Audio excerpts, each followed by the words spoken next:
So, andito po kami sa farm, strawberry farm, dito sa Baguio. So, ayan na nga, mamimitas tayo. Mamimitas tayo at dito ay may bayad. Oo. So, may kimchi pa siya, oh. Ayan. Ano? Ang dami. Uy, ang pogi yung namimitas. Siya yung naninimbang. Ay, hindi. Pwede tayo na yung pipitas. Tapos sila yung titimbang. Ayun, oh. Yung mga sasakyan. Ayun, guys. Ang sarap ng matamis ba yan, te? Yes, sir. Gaano katamis? 100. Kasing tamis. Kasing tamis mo. 90.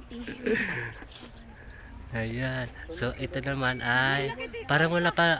Na-harvest na to. So, bagong tubo na naman to siya, guys. Tutubo na to. Ito, oh. Ito maliliit pa.